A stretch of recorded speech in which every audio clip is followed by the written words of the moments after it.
think we should have everyone joining as we go now. So we'll kick things off because I know people are going to be busy in the run up to Christmas. So my name is Nick Tuppen. I'm the CEO of Threshold Sports and very excited to be hosting the first of our rider webinars for RAD 2022. If you are on this call, it means you're either signed up for RAD 2022 or you are considering signing up, or you may have just clicked the wrong link in the email. But regardless of that, we are very welcome, and hopefully by the end of this, you will feel inspired and well prepared to take on the challenge later next year. So the aim of this is to give you the best clear advice about how to be prepared for the challenge that awaits next September. And making no mistake at all, riding 900 miles in 9 days is a true challenge. However, every single year we've run this event since 2010. We've been amazed and it's shown just what is possible for people to achieve with the right mindset and commitment to their preparation and training, which is why we're kicking off this webinar series around training, in particular, base training, winter training to get these miles into your legs over the kind of colder months. So we're very lucky to have Andy Cook, our route director, joining us today. Not only is Andy an exceptional bike rider in his own right, he's also been a top flight British cycling coach, and critically is responsible for every turn, climb, view, descent that you're going to enjoy come December. I say enjoy. Some of the climbs you may be gritting your teeth and cursing his name, but when you crest over the top and see the views and enjoy those descents, it will all be worth it.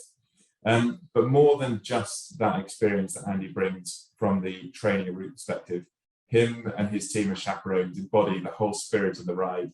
And critically, RAD is not about who wins. It's about embracing the challenge of riding from one end of the country to the other, building a supportive community and succeeding as a group. And all of that starts now with webinars like this. So thanks very much to those who've submitted questions already. We're going to run through several of those, but please do add them into the chat as we go.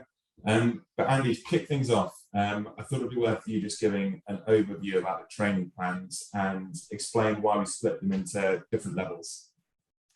Cheers, Tups. Welcome, everybody. I think the main point to make to answer that question is that we're very aware over those 11 or 12 years that we've been running this event that there's a massive range of ability levels, and there's some riders that are club cyclists that are very well experienced and they already know quite a lot about training and what they need to do to prepare for a challenge like this.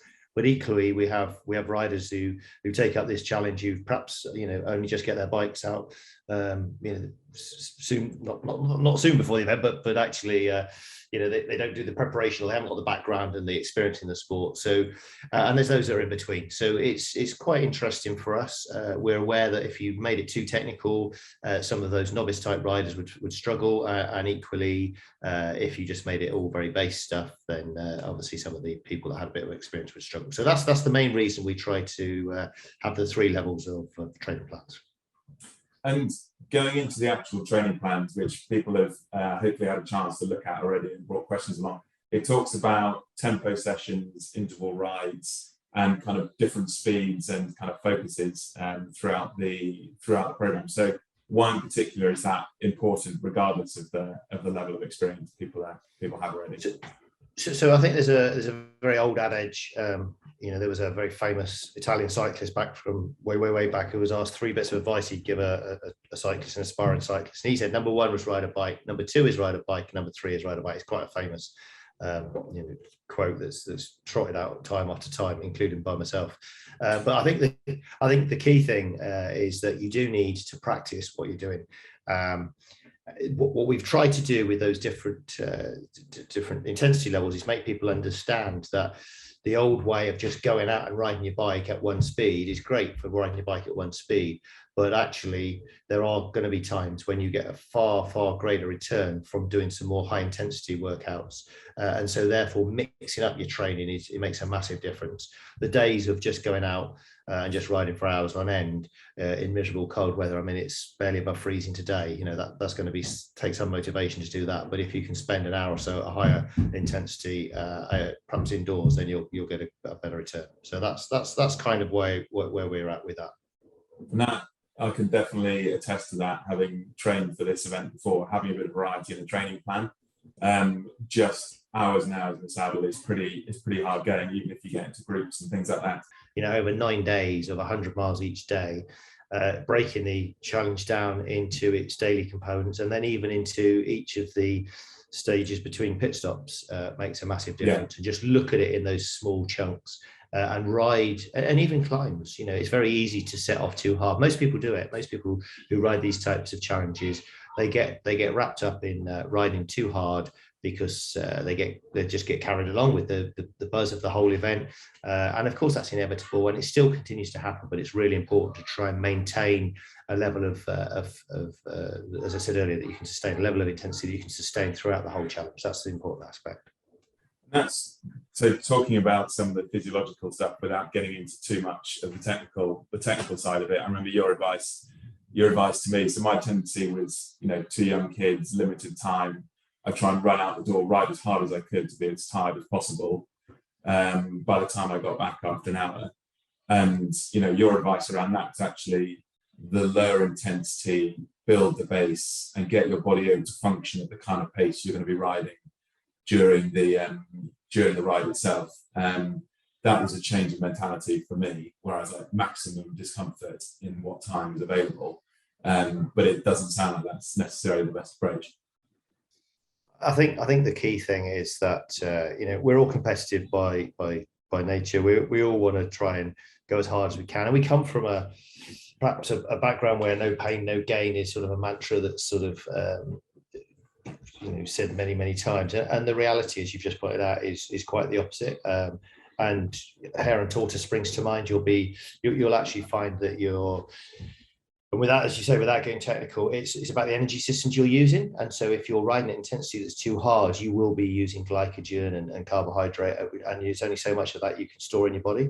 And once you run out of that, those who've run marathons and hit the wall, you'll know exactly what that feels like. And exactly same thing happens in cycling.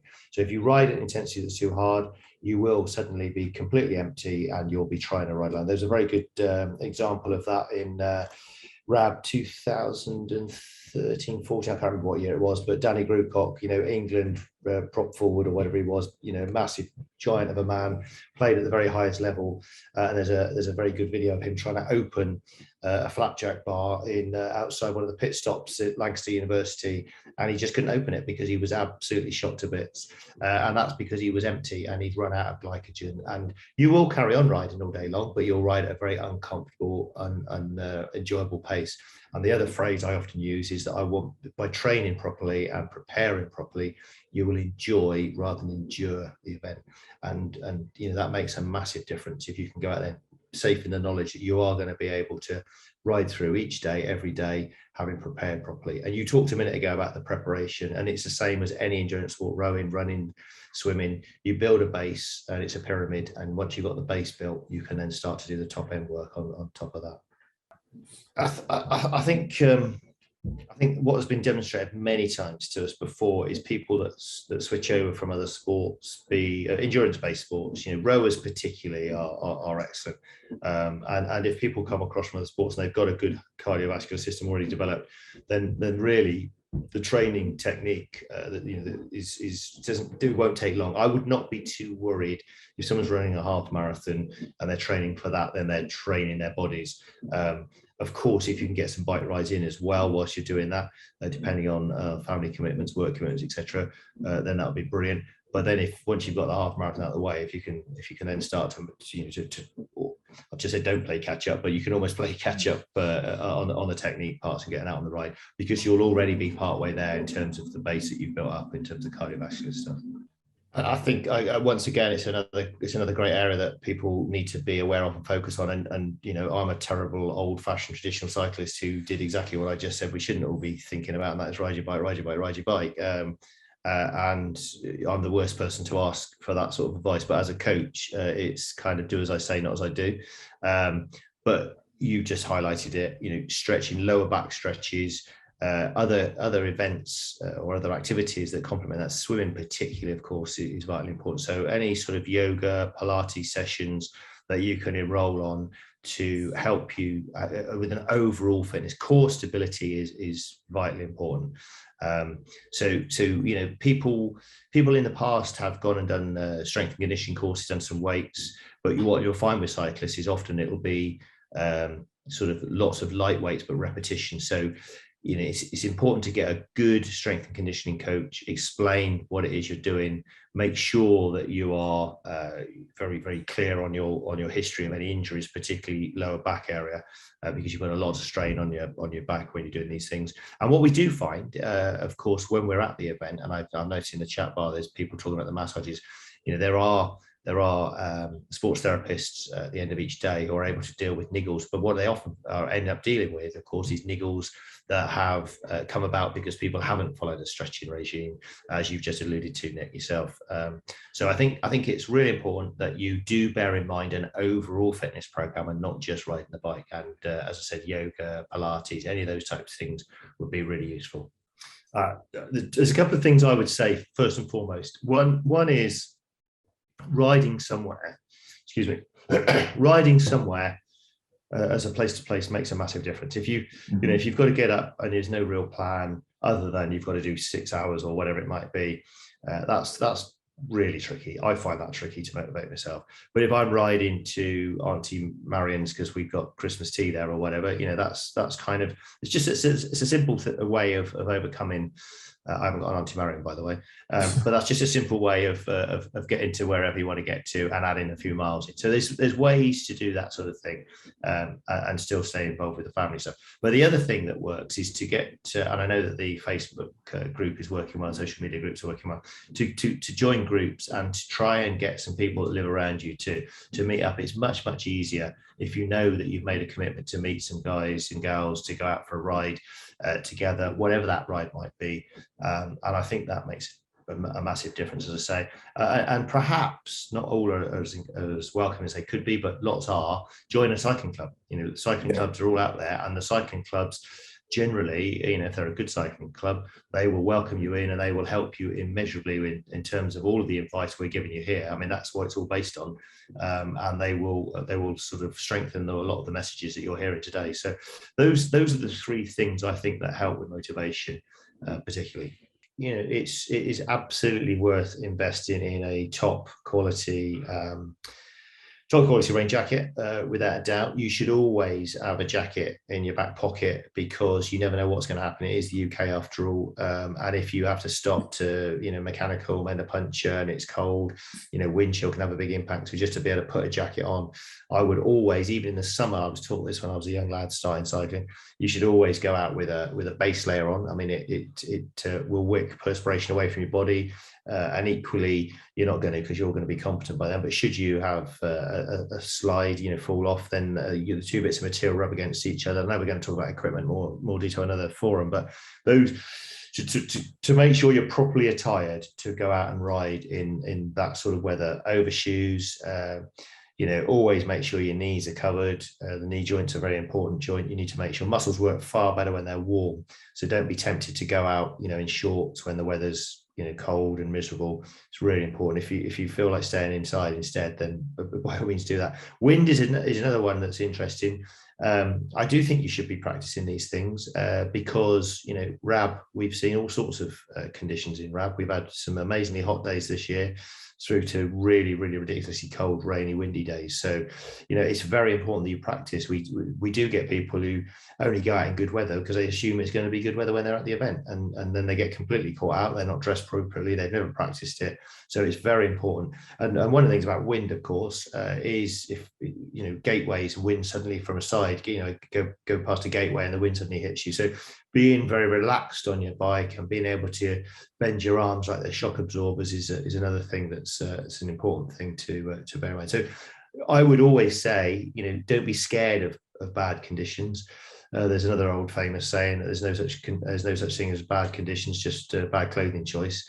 So make sure you're properly attired, as I said, and get out there. Once you're out there riding the rain, it's actually quite fun. I think it was really interesting you asked the question, do you know what I feel? And I hate riding indoors with a passion because for me, cycling is about being outside. Having said that, when I wake up this morning and there's ice on the roads and it's it's minus whatever it is, or it's blowing a hoolie and pouring with rain, I completely, as a coach, understand the value that indoor training provides. And as I said earlier at the start of this presentation, an hour spent doing a very structured session on whatever platform you decide to use is probably worth 2 or 3 out on the road. So it definitely is a way forward, particularly if you're pressed for time. And you've got some good sessions in front of you, and as you've just rightly pointed out, there's so many different opportunities now. Group rides on Zwift or RGT or whoever are very popular. Similarly, there's racing programs going on, so people are getting themselves very, very fit. However, and it's a big however, we took part in a 3-week event last summer, quite a major event to say the least.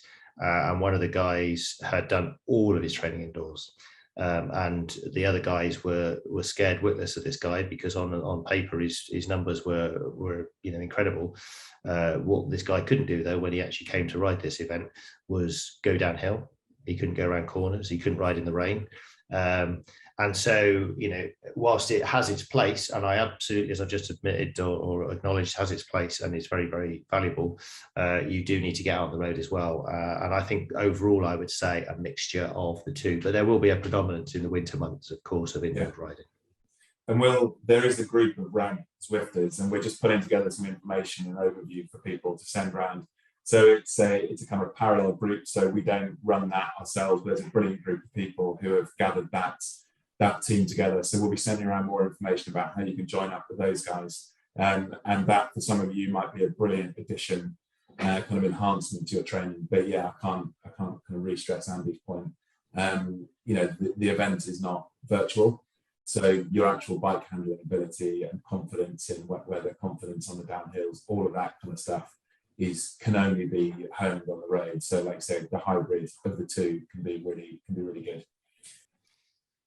I think you sort of mentioned it a minute ago when we were talking about people that are just on indoor trainers and stuff. I think the confidence to ride on all types of road is vitally important. So when we're riding from Land's End to John O'Groats, I predominantly will be picking nice quiet roads, but inevitably you're going to have to go through 1 or 2 cities, and there's going to be some major roads. So it's quite important that you've got confidence to undertake that.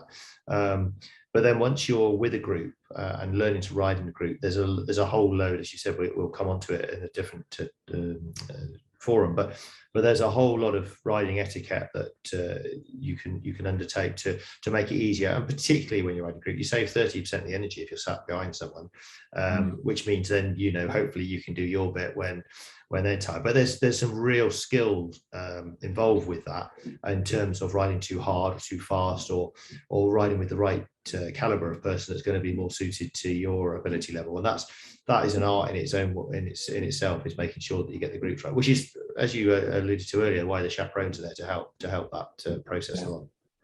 I think that 30% figure always stuck in my mind. Like, there's different personalities who will be approaching the ride in different ways.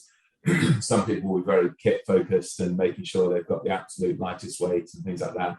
Other people will be more focused on the landscapes and things like that. But it's a pretty undeniable fact that if you can save 30% of your energy on any given day, it's like a 100-mile day becoming a 70-mile day.